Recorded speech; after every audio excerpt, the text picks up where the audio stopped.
Peter. Seems pretty glowing, right? No, everyone I spoke to who was at the pro day and who has gotten to know Kyler over the last couple of weeks with the combine process, the word is easy. And that sounds like a strange word. You don't want to hear easy when you're a professional athlete, but easy demeanor, easy, calm to him, and the passes are just so perfect. It looks like it's so easy to. I think it means effortless, right? Effortless. Yeah. That's the real word here.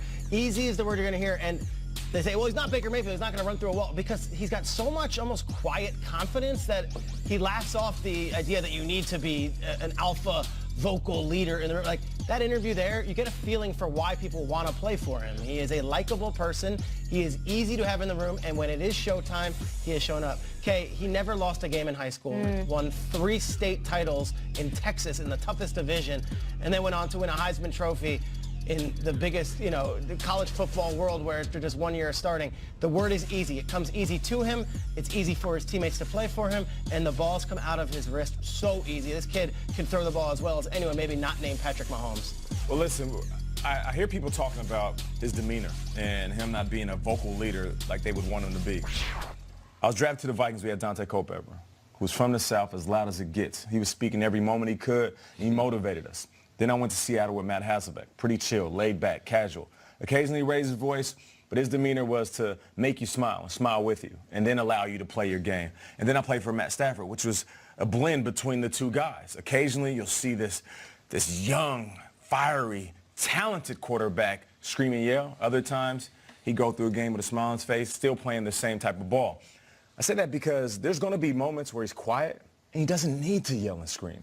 And then there's moments where the situation calls for you to stand up, shout, and then go out and lead by example. I'm fine with that. And when it comes to his workout, I know I said A+ athlete. I like to say he's an A++ thrower. The fact that he can sit back, we're talking eye movement, and I'll show you a little bit of this later on in the Burleson. That's a tease. And you can see his shoulder movement, which means he can move safeties, eyes, which means he can move cornerbacks and linebackers. And then his release, so quick, so fast in that tight spiral. The fact that he's able to show all that in a room full of people that were ready to knock him down at something, saying, all right, I'm just waiting for him to show me why he's not the best quarterback in this draft. And he didn't give him that.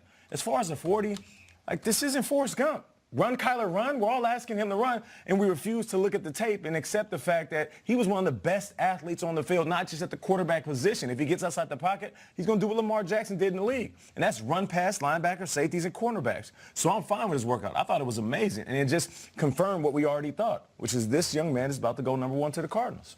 Things I've heard was that he threw as well as Baker, if not better. I love the way he handled, let's just call it the Casterly reports about what do you think. He's like, I'm not talking about that. You can talk to my teammates, talk to my coaches, made it a non-issue. As a spectator, no 40, no height. I mean, if I buy tickets to Bruno and he comes out and says, I'm not doing Uptown Funk or Locked Out of Heaven, I'm a little disappointed. I like Marry You as much as the next guy, but I wanted to see it. Yeah. Then I started thinking about it. A couple weeks ago, Peter, you were talking about there's chatter that this guy could run a 4.2. I mean, it was getting to Paul Bunyan territory.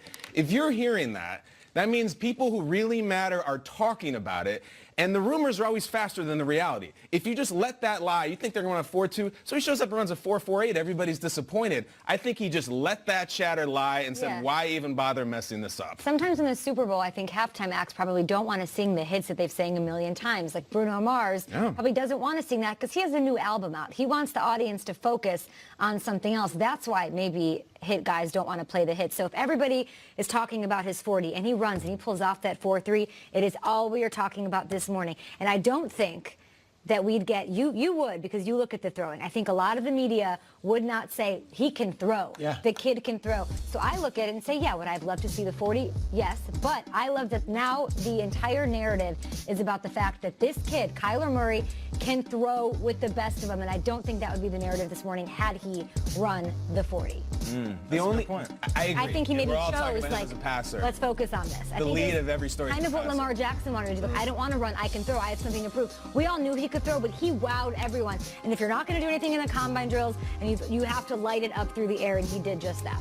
I think the only thing missing is that if he did run and he ran 4.34, shut it down. I think it's a slam dunk. I think that these guys are too tantalized by 40 times that if he cooked an all-time 40, it's 100% a number one pick. You don't feel like it's a slam dunk right now? No. Really? No. There's a... I don't know. I don't Really? know. Yeah, sure. Of course. I think there's do. things. There's a three. It's not us. I mean, we don't know. And also, forget Nick Bosa. Teams might want to trade up for him, so we don't know where he's going to go. Someone could go get him. So I think it's interesting. We're going to do 4 weeks of draft build-up starting today. Like, it is going to be the draft. And one of the things I keep hearing is, but can he run an NFL offense?